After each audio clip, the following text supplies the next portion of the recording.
Nah, misalkan mau usaha nih, saya kasih 1 miliar, mau nggak buat usaha? Programnya adalah kita menerima calon-calon kandidat yang ingin jadi barista tanpa punya pengalaman. Cincau orang timur sana memang kerjaannya pengrajin cincau, gimana dia lewat depan tiap hari depan rumah kita, ini gimana cara ngebantu dia. Akhirnya kita bikin bahwa bisnis itu nggak cuma cari cuan doang, tapi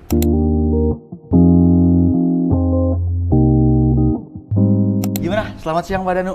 selamat siang. Sebagai pemilik owner dari The Rooftop and Garage ya, Pak ya? Sepertinya begitu. Seperti itu. Oke. Pak, penasaran nih Pak. Jadi pada saat awal mula Bapak bikin The Rooftop and Garage ini, itu gimana sih Pak historinya? Oke, jadi historinya ini adalah sedih sih sebenarnya. Oh sedih tuh. Gimana tuh Pak? Ya, sebelum kita mulai, bahwa suatu bisnis itu akan terbentuk dari dua hal. Oke. Yang pertama adalah by design, yang kedua adalah by accident. By accident? Ya. Oke.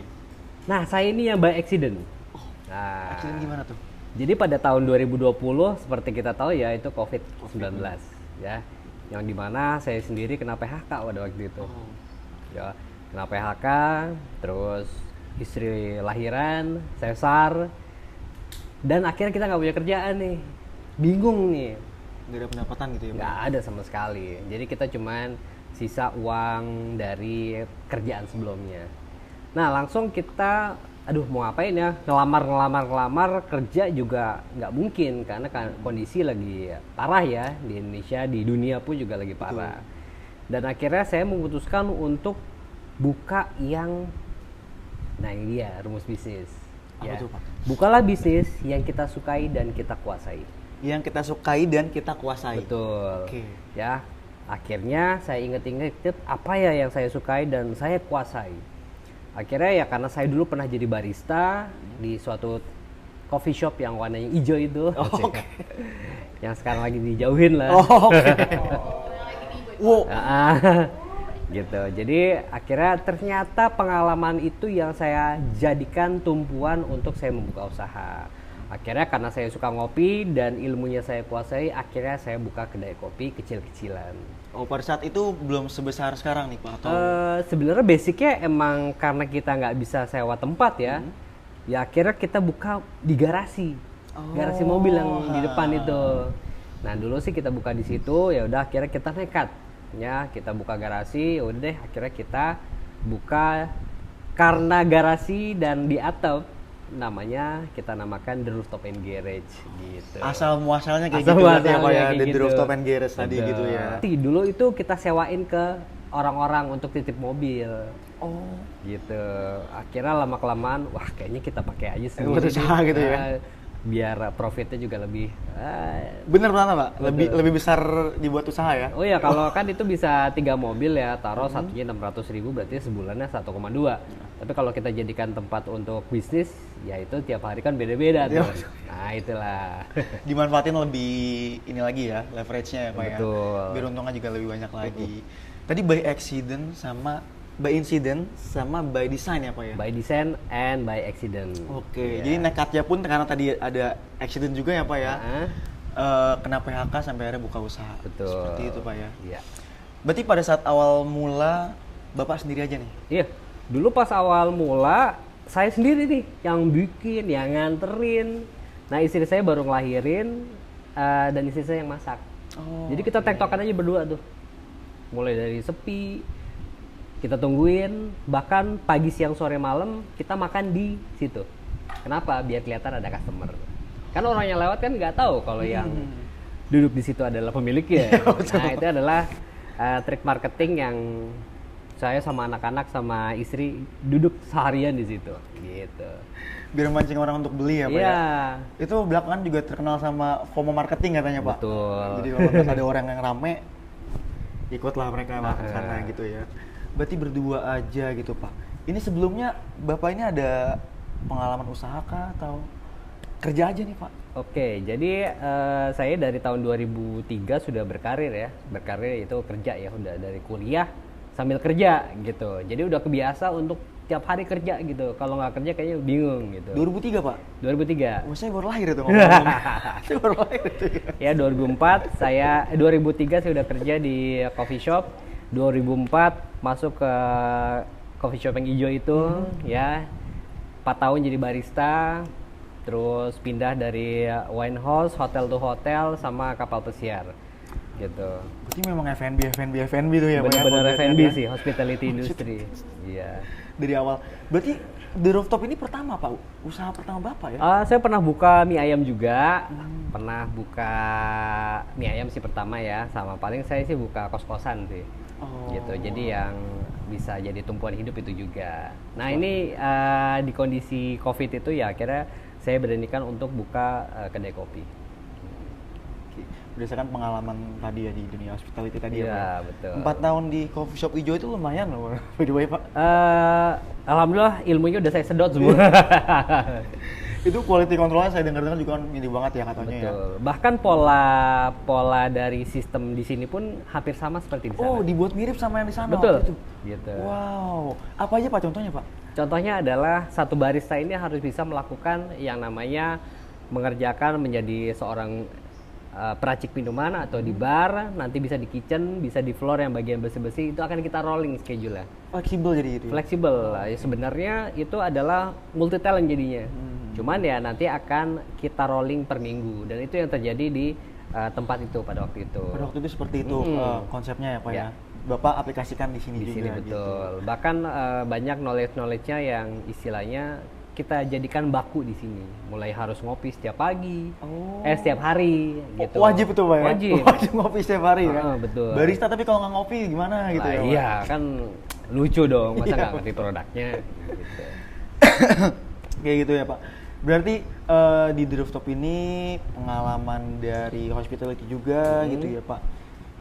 Pada saat awal-awal buka tuh kendalanya apa sih Pak kalau boleh tahu Pak? Kalau awal buka yaitu kalau pertama ya kita buka adalah targetnya adalah mencari pelanggan. Mencari pelanggan. Nah ya di saat sepi nih ya, jujur kalau dulu pas baru buka ya tamunya baru 1, 2, bahkan pendapatannya sehari 15.000, 30.000, bener itu loh. Sehari itu Pak? Betul sehari. Dan kita ya udahlah kita tetap konsisten dalam keadaan seperti itu dan hingga akhirnya kita bisa kumpulin dikit-dikit ya bisa sampai sekarang. Titik baliknya di mana tuh Pak? Dari yang tadinya belum banyak customer gitu ya sampai akhirnya bisa mulai rame. Oke, jadi kenapa bisa mulai rame? Balik lagi ya, kalau ke lokasi emang kita jauh lah dari jalanan ya. Betul. Nah di saat sepi itu yang saya lakukan adalah ya bikin postingan. Saya bikin postingan tentang produk, tentang tempat, tentang customer, tentang apa yang kita lakukan dan akhirnya dengan kebiasaan yang kita lakukan itu berhasil namanya bikin orang-orang tahu bahwa di sini nih ada tempat nongkrong. Ada brand awareness ya Pak ya. Betul, dan itu yang terjadi. Kok rame-rame dari mana? Dan akhirnya kita melakukan survei langsung ke customer, tahu dari mana di sini ada tempat. Iya tuh lewat di IG katanya ada. Oh ya itu 2020 tuh Pak. 2020 ya. Bapak udah main sosial media ya buat The Rooftop ini ya? Udah gitu. Ini keren banget ya Pak ya.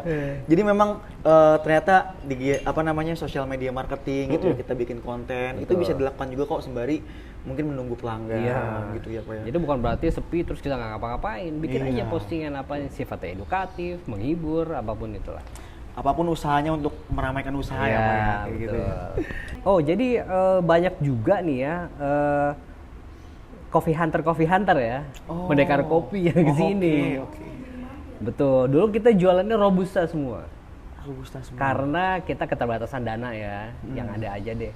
Tapi karena coffee hunter pada datang ke sini, terus kita ngomongin tentang kopi, kita masuk. Pak, adain dong kopi arabikanya.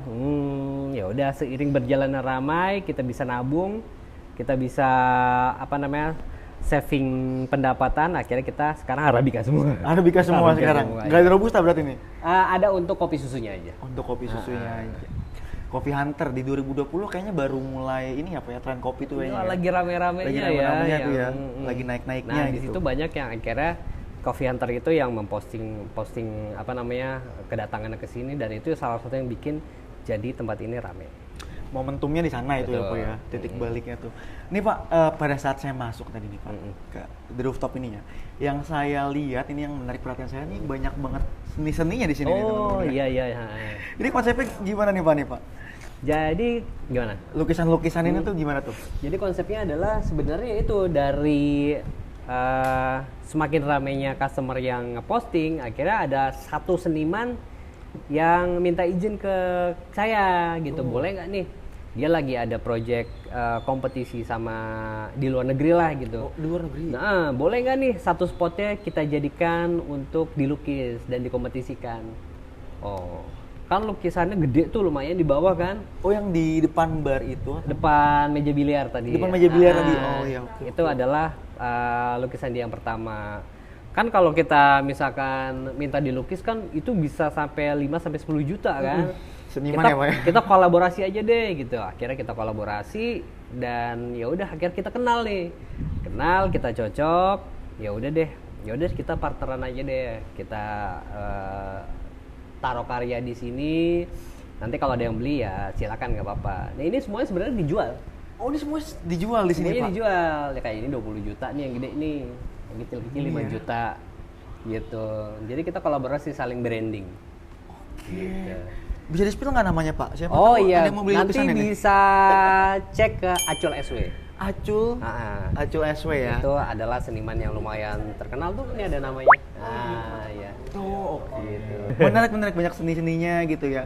Nah, sama satu lagi Pak, yang saya tuh menarik buat saya gitu ya. Karena beberapa minggu yang lalu saya datang, nggak beberapa minggu, beberapa bulan yang lalu saya datang, itu di bawah itu di depan kasir ada arena buat mobil RC ya, kayak remote control gitu ya. Sekarang jadi biliar Pak, itu gimana itu Pak? Oke. Jadi tempat ini kan dari 2020 sampai 2025 ya. Jadi kalau bisa ya per 2 tahun ya kita harus membuat sesuatu hal yang berbeda di tempat kita. Kalau bisa dibilang ya inovasi lah. Bisa inovasi produk, inovasi tempat. Nah, karena hobi saya juga main RC. Main mobil-mobilan. Balik lagi tadi ya Pak ya, Ah, disukai ya, betul, dikuasai ya Pak ya. gitu. Akhirnya di bawah saya bikinlah track RC Track gitu. RC. Dan target kita sebenarnya adalah customer-customer yang pengen apa ya mengisi waktu luangnya sambil ngopi bisa main RC. Dan juga kan banyak anak-anak kecil tuh di depan kedai. Jadi biar mereka nggak main gadget.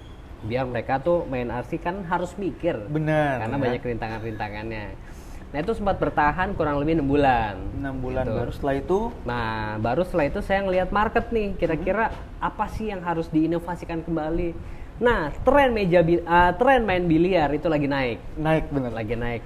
Di coffee shop, di cucian mobil, itu ada meja biliar di mana-mana. Pasti ada gitu ya. Dan saya akhirnya ngelihat tren itu.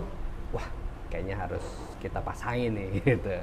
Melek dengan tadi ya kan. Iya, dan akhirnya yaudah kita ganti deh konsepnya. Kita pakai meja biliar sekarang. Memang sih Pak, kalau yang pernah saya dengar itu usaha itu kalau nggak inovasi mati katanya Pak. Betul. Jadi harus tetap catch up sama tren gitu ya. Betul banget. Pelanggan preferensinya seperti apa Iya. gitu ya.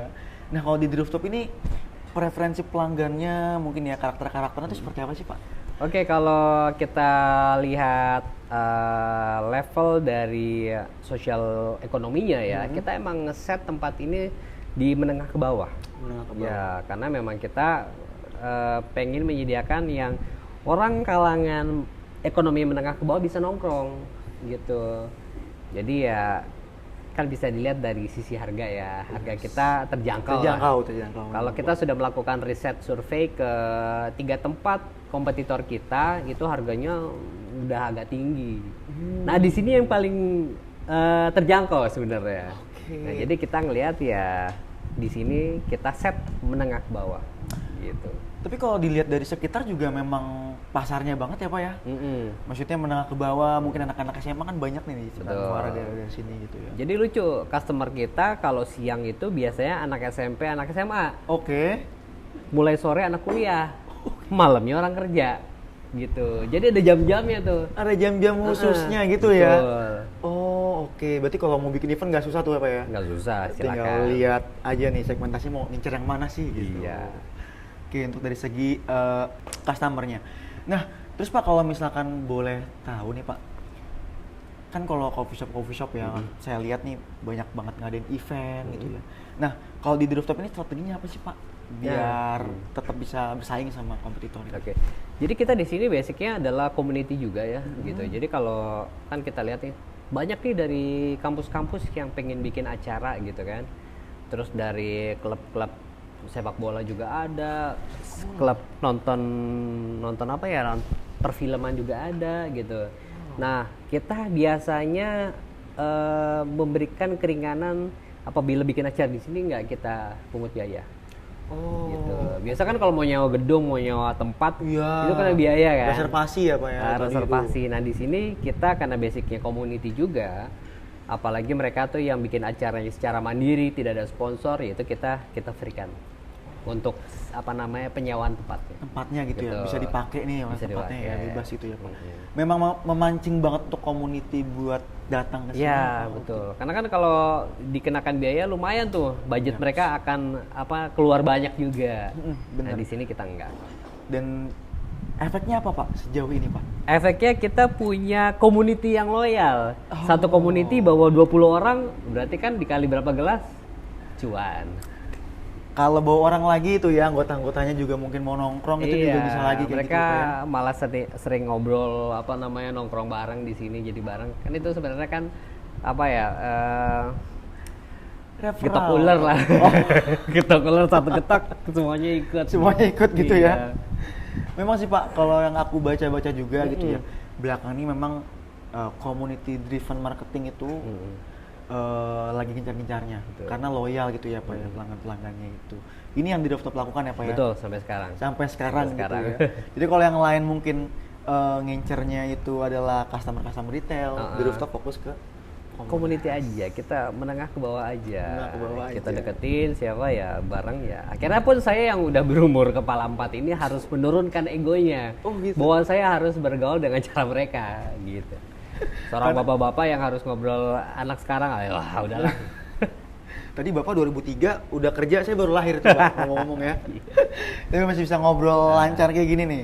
Keren-keren banget ya Pak ya. Komunitas. Berarti sering ikut acara juga Bapaknya nih, aktif atau? Ya kebetulan ya aktif lah, karena strategi marketing kita adalah ketika saya masuk komunitas, saya harus punya target komunitas itu akan datang ke sini. Karena apa? Ya itu komunitas yang datang nggak cuma satu, pasti rame-rame, grup. Dan saya masuk ke banyak komunitas untuk menginfect supaya saya bisa dari dalam situ. Oke, dari dalam ya itunya ya. Karena ngobrol kan, kerja di mana gini, saya usaha gini, boleh nongkrong di sini, udah silakan. Gitu. Benar sih Pak, maksudnya banyak banget coffee shopan ya. Kalau kita kenal sama ownernya bakal jauh lebih percaya untuk bikin acara-acara di sana gitu. Ada pro tersendiri dari orang-orang itu untuk datang sini karena kenal owner ya. Gitu. Oke, jadi pada waktu itu kita bikin event ngopisional, yaitu ngobrol pintar bareng profesional. Jadi kita mengundang sosok-sosok yang menurut kita nih ada impact-nya untuk dunia sosial. Ya, ada yang waktu kita manggil pengusaha pancong, pengusaha makanan ringan, terus pengusaha kopi juga. Bahkan kita pernah bikin yang Ustadz itu bercerita tentang coffee knowledge juga. Historinya gimana nih menurut Islam pada waktu itu. Dan pastinya juga kita sambil bisa menceritakan hal-hal baik juga gitu.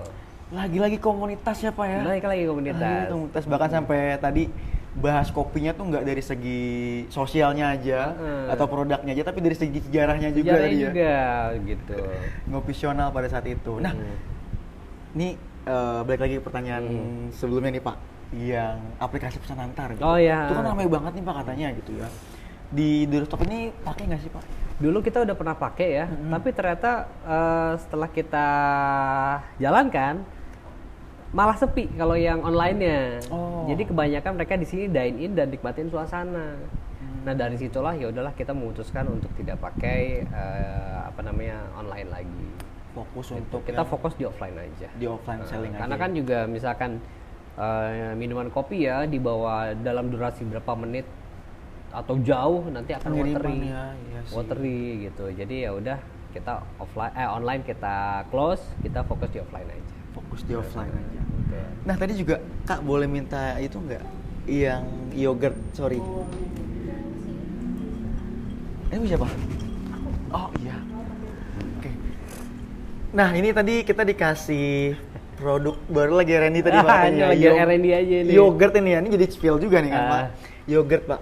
Nah sebelum-sebelumnya juga kan pernah ngobrol juga. Dulu sempat bikin kopi tebu ya Pak ya, pada saat dulu ya. Nih di rooftop ini banyak banget kayaknya nih Pak Randy menu-menunya nih Pak. Inovasi-inovasinya itu gimana tuh Pak ceritanya? Ya sebenarnya sih kita pengen mengangkat untuk sustainability ya. Jadi kayak waktu itu ada kopi tebu nih. Nah kita pengen pedagang kecil yang jual tebu ini bisa kita borong. Oh, oke. Sari tebunya itu. Tapi gimana biar si sari tebunya ini mempunyai nilai value tinggi. Nah akhirnya kita campur dengan espresso.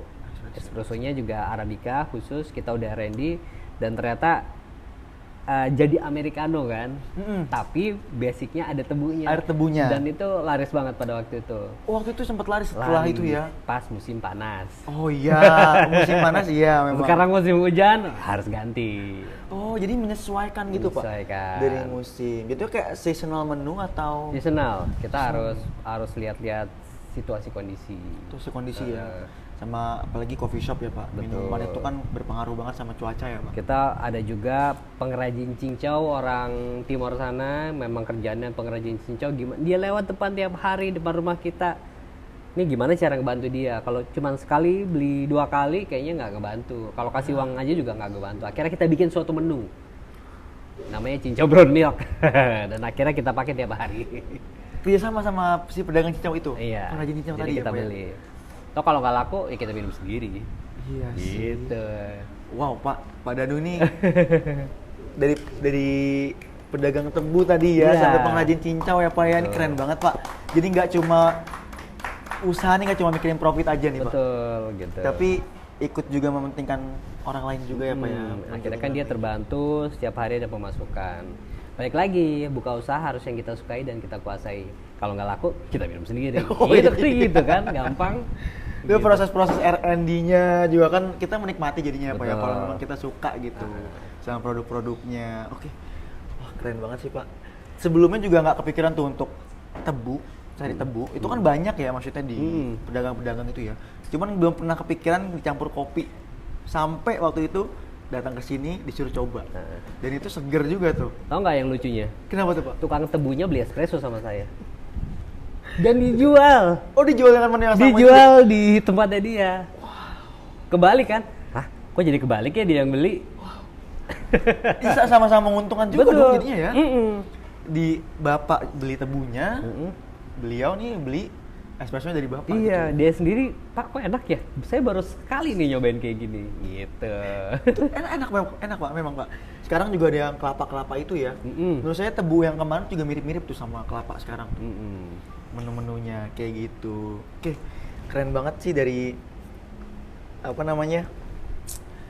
pemberdayaan pedagang-pedagang kecil juga ya Pak ya, ikut merangkul juga. Nah, dengar-dengar juga tadi ada buka cabang baru nih Pak di Rooftop. Oh iya. Gimana ceritanya itu Pak? Ya itu dia, namanya kita buka satu cabang, ya pasti kan kita punya target ke depan ya. Ketika sini sudah mulai stabil, ya kita pasti punya keinginan untuk target selanjutnya, yaitu ya buka cabang. Buka cabang. Itu di. Nah sekarang kita bukanya agak jauh sih. Wah, agak jauh. Bukanya di Sukabumi. Di Sukabumi? Jakarta ke Sukabumi nih Pak ya? Betul. Cabang keduanya. Nah, pasti kan gini Pak, kalau misalkan yang saya tahu ya, punya 2 cabang di tempat yang nggak berjauhan aja, itu susah kayaknya ngaturnya. Ini Bapak punya cabang 2, jauh-jauh, itu kendalanya apa aja tuh Pak? Kendalanya, boleh tahu ya. Kendalanya sih gini. Nah, cabang yang satu namanya The Rooftop and Garden. Oh, kalau ini The Rooftop and Garage, kalau sana The Rooftop and Garden. Karena banyak tamannya di sana. Tamannya banyak di sana. pohon-pohonan gitu. Cuman konsepnya tetap ada rooftopnya. Ada rooftopnya juga. Jadi ya kenapa? Sebenarnya sih saya lagi pengen punya tempat untuk healing sendiri sih gitu. Buat sendiri tadinya Buat nih. sendiri. Jadi Okay. ya udah akhirnya ada lahan di Sukabumi. Ya udah deh kita beranikan buka juga di sana. Kalau kendala sih karena kita sudah membuat sistem yang hampir mirip di sini ya untuk masalah kepegawaian atau menu, sebenarnya sih nggak tinggal nunggu customer datang aja sih. Oh, berarti sistemnya udah settle dulu nih, Sudah Pak? sama di sini, gitu. Oke. Berarti sistemnya udah rapi. Udah rapi semua sistem. Sebelum buka cabang itu Pak udah dirapin atau seperti Mulai dari apa namanya sistem untuk POS, komunikasi, terus bahan baku itu udah kita stok semua di sana. SOP-nya udah rapi lah. Tinggal semuanya. kita duplikasikan aja sih sebenarnya. Wow. Gitu. Nanti ngecek ya seminggu atau 2 minggu sekali ke sana. Semua kan ada laporannya gitu. Iya, kita juga dari Forest ini banget nih Pak, apa namanya, sempat menganjurkan untuk coba aja rapiin dulu usahanya gitu, Iya, untuk SOP-nya dan lain-lain gitu ya Pak ya. Jadi efeknya itu bakal jauh lebih gampang Pak. Lebih gampang. Jadi nggak gedebak-gedebuk, aduh, ini gimana di sana nggak gitu. Jadi Meskipun udah. jauh ya, tetap aja ya. Tinggal di replika aja.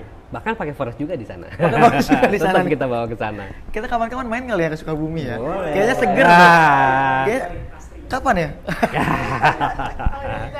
Apa kalau udah buka ya? Udah buka 5 bulan. Udah 5 bulan loh. The Rooftop and Di Garden. Rooftop and Garden loh. Oh, berarti minggu depan nggak sih? Minggu depan aja kali Pak kita. Ini bikin sendiri yogurt Pak? Bikin sendiri Dari awal berarti? dari awal. Susu Dari susu ya? dari susunya juga harus benar-benar kita pilih, nggak bisa susu yang sembarangan Oh, juga. enggak. Merek tertentu misalkan gitu. Iya harus yang udah kita ya beberapa kali kita juga harus memahami macam-macam susu ya. Gitu ada nabati, ada susu kambing, ada susu sapi, itu macam-macam. Dan itu ya namanya juga R&D ya. Makanya nih saya minta teman-teman cobain gimana nih gitu. Ini sebenarnya belum dijual. Karena syarat barista yang layak itu ada 3. Yang pertama adalah mampu berkomunikasi dengan baik, yang kedua mampu memahami basic knowledge tentang kopi, dan yang ketiga adalah mampu berinovasi dengan produk. Nah, Oh, ini standar di standar rooftop nih ya? Standar di rooftop. Bahkan ya semua pun juga harusnya punya standar seperti itu. Seharusnya seperti itu. Gitu. Barista sekedar bikin tanpa dia ngulik-ngulik bahan baru ya akan menjadi robot aja. Bikin ini, bikin itu, bikin ini. Berarti dikasih kebebasan juga nih dari Iya. Bapak nih untuk mereka kulik-kulik menu gitu. Betul. Kalau emang oke, nanti kita kasih insentif ya anak-anak ini. Oh, Gitu. wow. Ada hadiah rewardnya Ada. juga Reward ya untuk tetap. itu ya. Karena kan nggak semua coffee shop gitu nih Pak. Iya. Gitu ya. Ada juga yang memang agak strict masalah Kontribusi mereka kan menciptakan suatu hal yang baru gitu. Dan itu kita hargai. pemberdayaan karyawan juga. Betul. Oke. Nah, kalau boleh tahu Pak, ini ada berapa karyawan di sini Pak? Kalau di sini ada 6. Total ada 6. 6. Di Sukabumi juga Di Sukabumi baru 2. baru 2, karena tadi nunggu rame dulu. Ya, kita lihat up marketnya seperti apa, kedepannya kalau rame ya kita tambah. Nah, sekarang istilahnya job desk kita padatkan dulu. Gitu. Dipadetin dulu. Karyawannya di training nggak Pak? Oh gitu. Jadi pasti kalau karyawan kita pasti training. Dan di sini adalah salah satu program juga di mana kita mau kontribusi untuk negara. Waduh, gimana tuh Pak? Program apa nih? Programnya adalah kita menerima calon-calon kandidat yang ingin jadi barista tanpa punya pengalaman. Tanpa punya Tanpa pengalaman. punya pengalaman.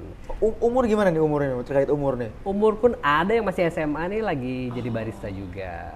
Gak terbatas juga berarti ya Pak ya? Betul. Jadi istilahnya kadang banyak nih generasi muda yang nggak punya skill, itu mau kerja susah di mana-mana. Yes. Nah di sini bisa.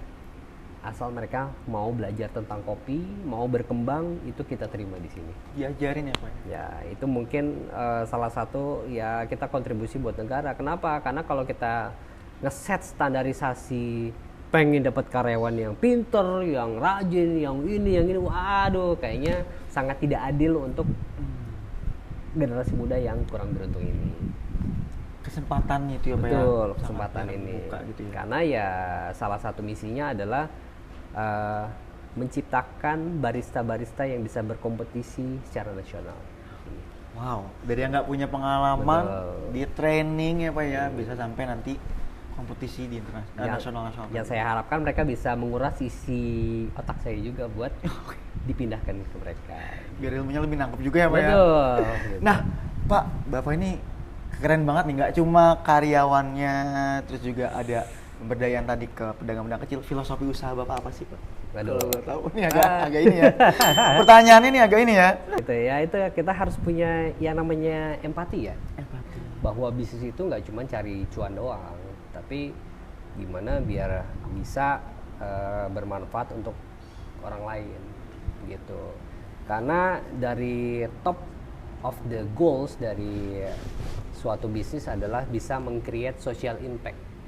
Social impact adalah tujuan atau kenapa kita buka usaha gitu. Dari hal seperti itu akan memberikan efek yang baik untuk sekitar. Nah, contoh yang sekarang kita sedang dan sudah galakan dalam setahun terakhir ini, kurang lebih setahun terakhir, setiap customer yang membeli minuman per cup 1.000-nya akan kita donasikan untuk suatu kegiatan sosial gitu. Jadi ya ibaratnya ini bisa membuat suatu gerakan di mana customer yang mendingan jajan di sini aja deh gitu. Dan kita juga kolaborasi dengan suatu organisasi sosial namanya Wisata Panti juga. Wisata Panti. Nah, jadi si komunitas tersebut ngajak anak-anak panti untuk berwisata, melakukan wisata edukasi gitu. Jadi ya setiap yang diminum ini udah mendonasikan. Udah mendonasikan apa? Gitu, Rp1.000. Ya kali sekian ratus cup, berapa ribu cup kan berasa. Gitu. Berasa. Karena sebaik-baiknya manusia yang bermanfaat bagi manusia lain. Betul, Ya, itu dia. keren banget Pak Danu. Yang terharu saya bener loh. Mau tisu, ada tisu? Nangis ya? Keren. Lagi. Keren. Modal. Nih, modal. Oh iya, modal. Modal. Kita belum ngomongin modal tadi. Saya ya, Pak, udah ya? baca tadi. Saya lupa nih apa ya, Pak. Pada saat awal itu perkiraan kasar aja nih, Pak. Kalau nggak mau di spill semuanya nggak apa-apa gitu. Perkiraan kasarnya untuk buka usaha di garasi itu berapa, Pak? Saya bongkar semua nih. Oh, wah dibongkar semua nih. Ini bagi kalian nih para orang yang katanya mau bisnis nih. Aduh, mau bisnis apa? Ya ntar kalau ada modal, ntar kalau ada tempat. Nah, itu adalah pemikiran yang salah. Ya. Dulu di tahun 2020 ketika kita mau buka tempat ini, saya cuma punya uang 5 juta rupiah. 5 juta? 5 juta rupiah. Itu sisa-sisa res-resan ngorek-ngorek sana sini deh. Tapi tanpa hutang. Tanpa hutang ya, Pak? Hutang ya, intinya gitu. Dan 5 juta itu akhirnya 1 juta kita untuk belikan bahan-bahan. 1 juta untuk beli peralatan, gelas, apa segala macam ya. 1 juta untuk beli bahan baku makanan. 1 juta untuk beli freezer, 1 juta untuk kehidupan sehari-hari. Oke. Nah, itulah yang kita putar-putar terus. Untungnya 15.000, 30.000. Berapa persen kita save, berapa persen kita beli bahan lagi. Nah, jadi bagi kalian yang mau usaha kepentok sama modal, pakai aja yang ada. Yang ada. Nah, kalau kata Bob Sadino pakai modal dengkul. Pakai modal dengkul. Pernah dengar nggak? Pernah. Gitu. Nah, misalkan mau usaha nih, saya kasih 1 miliar, mau nggak buat usaha? Mau nggak? Mau, misalkan. Mau. Tapi dengkulnya saya potong 1. Oke, jangan dong ya. Lah, kok jangan? Kan butuh uang kan? Oke. Nah, sekarang ada 2 dengkul, berarti sebenarnya secara tanpa kita sadar kita ini punya 2 miliar nih. Tapi kalian nggak ngelihat itu sebagai suatu anugerah, sebagai value. Tapi giliran butuh duit, dipotong nggak mau. Ya. Makanya kalian ini udah punya 2 miliar sebenarnya. Modal awal nih ya, Pak ya, badannya ini gitu ya, Pak. Gitu. Jadi ya ibaratnya dengan modal yang ada sebenarnya kalian itu udah bisa memulai. Gitu. Makanya balik lagi, bukalah bisnis yang kita sukai dan kita kuasai. Kita simple itu. kuasai dan kita sukai ya, Pak ya. Benar banget. Kalau kalian jual ayam goreng gitu, kalau kalian nggak suka ayam goreng, ya jangan sekali-kali buka. Nanti tersisa ya, Pak ya. Berat mungkin ya. Nah, kalau nggak laku kita bisa makan setiap hari. Iya nggak? Betul. Ya. Kalau kita sukai tapi belum kita kuasai, kita masih bisa untuk pelajari. Gitu. Jadi nggak menutup kemungkinan. Betul. Kalau sukai juga jadi nggak terlalu berat mungkin jalannya, Pak ya. Karena kan memang suka lah dengan bidang tersebut. Makanya kalau kita kerja aja pun kita harus mencintai pekerjaan kita. Mencintai pekerjaan kita. Mungkin sesi terakhir nih, Pak, ya, pertanyaan-pertanyaan terakhir nih. Ada saran nggak sih Pak buat apa namanya teman-teman sobat Forest yang mau mulai usaha cuman belum mulai-mulai nih Pak? Nih saran nih apa nih Pak dari Pak Danu? Yang sekedar rencana terus ya, nih kayaknya. rencana tanpa henti. Termasuk saya juga sebenarnya sih Pak ya. Oke, bagi kalian yang mau memulai bisnis ya, seharusnya itu wajibnya itu kalian punya prinsip dalam berbisnis. Ya, oke, kalian boleh mengcopy paste nih prinsip saya sendiri ya dalam berbisnis. Dalam berbisnis itu kita harus punya prinsip, yaitu ada 3. Kalau saya, yang pertama adalah produk, yang kedua service, yang ketiga adalah place. Jadi ketika kalian mau jualan atau buka bisnis, R&D lah produk kalian sebaik-baiknya. At least orang akan mencari kalian karena suatu produk. Produknya bisa barang atau jasa. Makanya kalau produknya barang, create lah sekualitas yang paling bagus, semaksimal mungkin, sehingga enak. Itu orang akan cari kalian, ya, sehingga orang akan beli nih. Tapi jangan lupa setelah produk kalian enak, jangan lupa servisnya, ya. Karena ketika produk kalian ada kekurangan, tapi servis kalian bagus, itu akan menutupi kekurangan kalian. Ya misalkan ada yang komplain aja kurang ini, oke nggak apa-apa. Maaf atas kesalahan dalam pembuatan ini. Kita kasih free atau apalah, cobain lagi enaknya nih, wah ternyata servisnya bagus. Ya dengan kekurangan produk itu orang itu akan kembali lagi karena servis kita yang bagus. Ya, Api ya Pak. betul. Sekarang kalau produknya enak, servisnya nggak bagus, ada komplain didiemin, yang ada orang akan meninggalkan juga. Ogah ya. Ogah. Nah yang ketiga yaitu place atau tempat, ya. Jadi sebelum kalian mulai usaha jangan, tempatnya nggak ada nih. Tempatnya terpencil nih. Nah buktinya The Rooftop and Garage ini adalah tempatnya di perkampungan padat penduduk. Bener gak? Bener banget. Jadi dari produk yang sudah dibeli dan juga continue customer yang datang ke tempat kita jadikan pendapatan itu untuk ngebagusin tempat, sewa tempat, ya, beli lahan. Nah makanya place itu yang nomor 3. Jadi jangan apa-apa belum mulai, nggak ada tempatnya, akhirnya nggak jadi. Seiring ya Pak ya. Makanya kalian mau jual ayam goreng, bikinlah ayam goreng yang enak. Kalian mau bikin kopi, bikinlah kopi yang enak, kualitasnya bagus. Itu tahap pertama. Setelah itu tahap keduanya servisnya. Servis ya. Oke. Dibagusin biar orang balik lagi. Betul. Terakhir keuntungannya itu bisa untuk upgrade tempatnya. Ya dulu saya cuma punya meja 2, kursi 8. Di tengah-tengah garasi juga tadi kan. Sekarang udah tumpuk-tumpukan. Nah, itulah kenapa kita dalam berbisnis itu harus punya prinsip. Harus punya prinsip ya. Oke. Jadi jangan ikut-ikutan doang ya Pak ya. Jangan ikut-ikutan doang. Jadi berlanjut juga kenapa kita buka bisnis, yaitu buka yang kita sukai dan kita kuasai. Ya. Tuh. Keren banget Pak Danu ya. Nah, Oke, Pak Danu, mungkin ada teman-teman Sobat Forest yang punya komunitas dan mau ngadain acara kali Pak ya.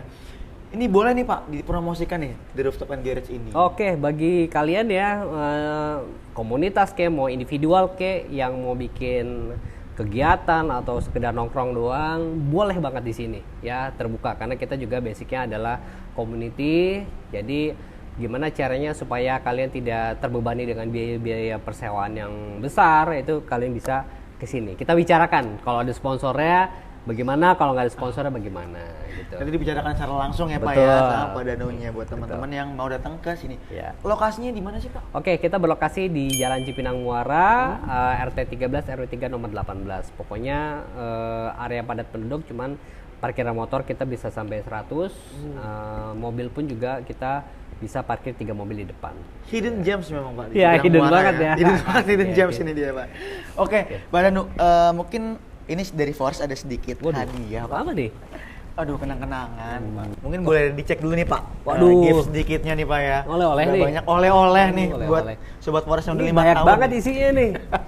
Oke, saya cek. Nggak banyak ah. Wah, Royal coklat ini the best. The best banget ya. nih, the best nih. Bagi kalian yang suka coklat, pakai Royal coklatnya Forest. Ini saya udah 4 tahun nggak ganti-ganti. Nggak ganti-ganti Nggak coklatnya. ganti-ganti. Saya udah coba produk lain, ternyata nggak ada yang seenak Forest. Memang jagoannya coklat Pak. Oke. Wah, Red Velvet ini yang paling disukain customer dari The Rooftop yang cewek-cewek nih. Karena warnanya bagus banget. Betul, Tapi nggak terlalu strong yang customer suka itu, ya.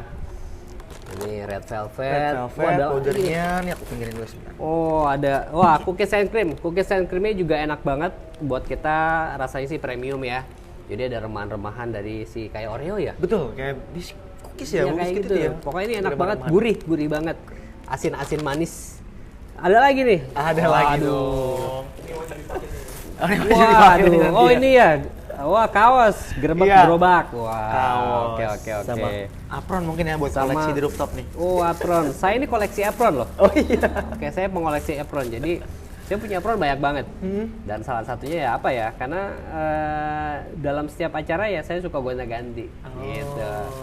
Oke. Boleh Pak, dibuka boleh. Pak ya? Oh, boleh, Dipakai boleh. kali ya? Banyak ya Pak, udah ngobrol-ngobrol banget. Hari ini banyak banget daging-dagingnya di share teman-teman nih. Oke, buat teman-teman yang mau mengunjungi The Rooftop and Garage, bisa langsung datang ya Pak ke Langsung Cipinang aja. Muara, Jakarta Timur. Betul. See you teman-teman di episode berikutnya. Thank you.